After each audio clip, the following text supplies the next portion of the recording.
On yesterday's X Block vlog, it was 100 kilometers on Zwift, then it was 100 push-ups. On today's X Block vlog, on day 3, after an easy spin, it's going to be 50 pull-ups. Hey cycling community, this is Steve Bruce with the Cycling Greek. Being an old guy, 65 years old, I just can't get on a pull-up bar and start cranking them out. I got to warm up. So the first thing I do is this. I just kind of hang here and just kind of contract my scapulas.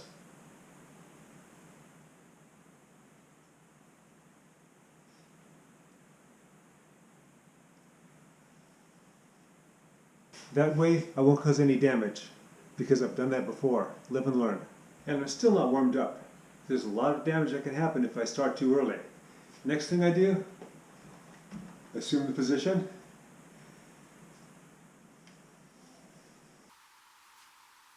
Okay, now hopefully I'm warmed up. So let's get started. This way.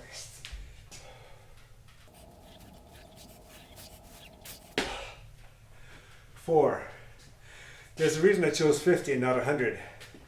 Is because I'm weaker in pull-ups than I am in push-ups. I could do a lot more push-ups. Now, you may remember that yesterday, before the collarbone break, I could do 35 push-ups, and after it, I had worked myself up to 20 push-ups in a row at a maximum. I can get to 15 easy, but 20 was tough. With pull-ups, at my very best, I had done 8 in a row. And usually, I can get out 4 in a row and often get to 6. It was very rare that I can get to 8. So 4 and 46 to go. During yesterday's vlog, I was talking a little bit about working on the rotator cuffs. Those are the muscles on the back of your scapula that attach to your shoulder, to the top of your shoulder area. What often happens is that people just don't pay attention to those, and those start to atrophy and therefore weaken. And as you get older, they'll weaken because of that. So that's why I always spend a little bit of time at a minimum every day on those. Yesterday I showed you what you could do without any equipment. Today I'm going to add a little equipment to it. So I'm using the TRX. What I do is similar to yesterday, but in this case I'm going to lean back. I can start from here, or I can start from here where my elbows are in line with each other. And then simply rotate back. Just to about to the plane of the body or a little past the plane. Like this, or again, like this. Another thing you can do is with elastic bands. Inside the house, you can wrap them around a doorknob and then work them that way, or anything that will work. So I have it around a shovel here that's stabilized, and I have it here in the garage. So basically, I bring it out to here, I keep my elbow into my side, and then just do this. I'll do 10 of those there. Of course, you got to work both arms. Shoulder to the side, and then just pull it that way. Nothing major. Don't have to use heavy weights. Pull-ups is a compound movement. That means you have various muscle systems throughout your body that are needed to accomplish the action. Of course, each of these areas of muscles are not going to be equally as strong as the other. If one is significantly weaker, then you have a limiter. I've got a limiter. My limiter, especially since I'm using my palms outwardly when doing these pull-ups right now, is my brachialis. That's why I can only do so few at a time. Speaking of, time for the next set.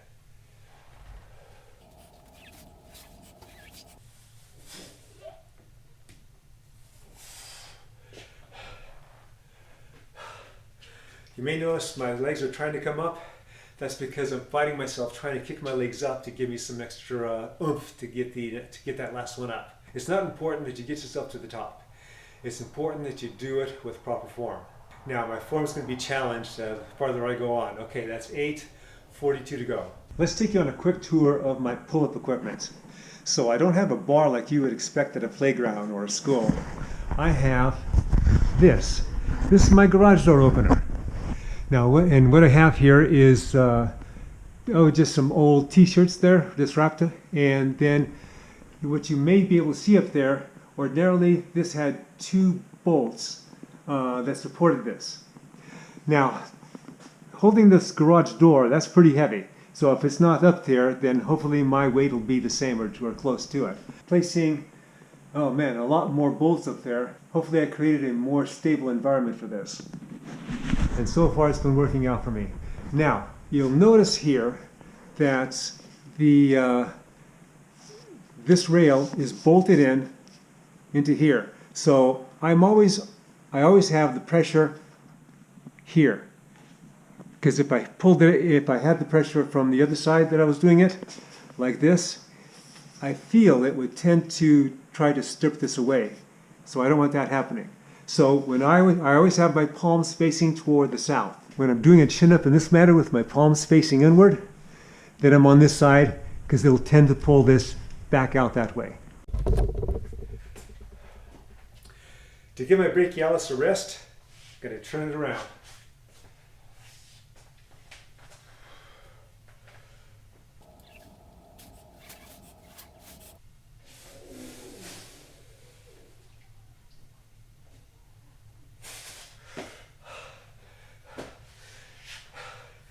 That was close enough for the fifth. Okay, 13. God, I can't think right now, hypoxia. So that'll be 37 to go. This is early to start introducing a variation, but I'm not sure if I'm going to hit 50, so I'm going to start now.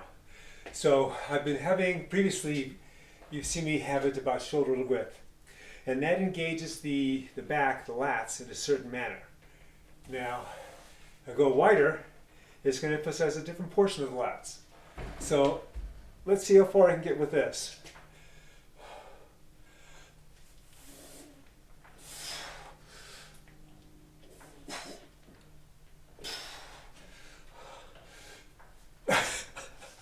Two. I can only do two. So I'm at 15. 35 to go. I'm going to turn it around, give my brachialis a rest. Let's see if I can get 4 of these.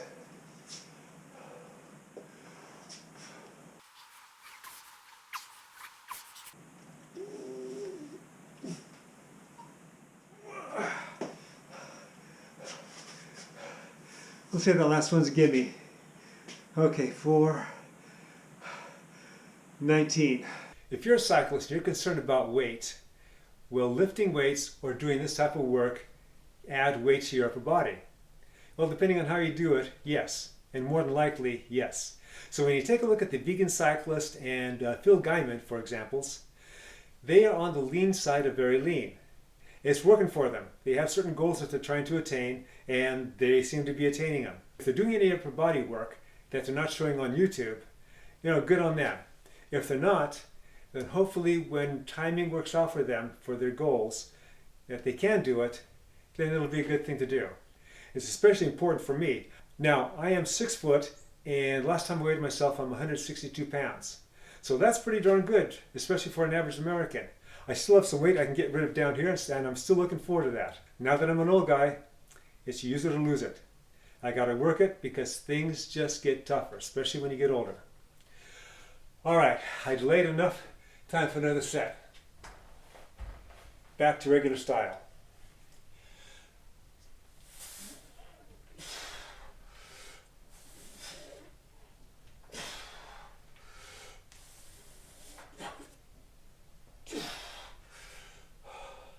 Okay, that was only 3. I'm weakening. So that's 18, oh goodness, 32 to go. If it was my choice, actually it is my choice. If I had the means, I would get an appropriately fit and lean female so she can demonstrate this. So you can see the muscles in her back engaged while she's doing pull-ups. But I don't have that. You just have me. So I really ought to do this kind of off camera to see what I look like, but I didn't want to waste a set of pull-ups doing that because it's hard enough to do these. So I'm going to be your model. Oops, let's do it this way.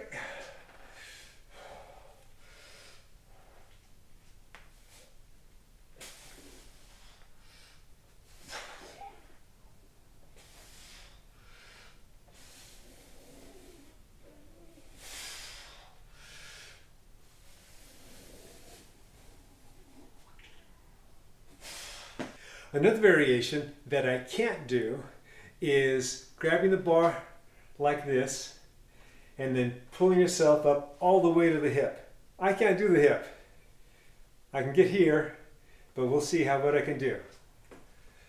We're going to try it this way first.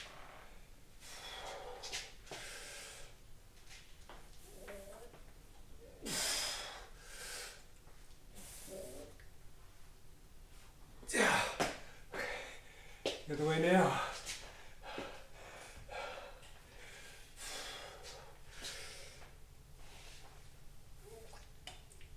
God, okay.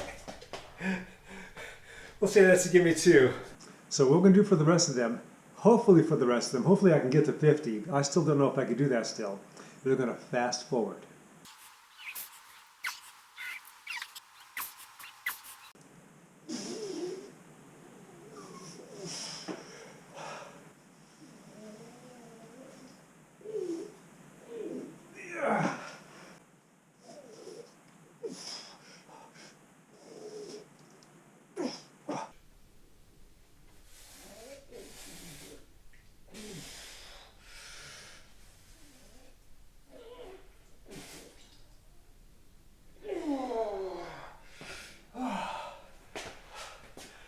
Okay, I'm stopping it there, 35.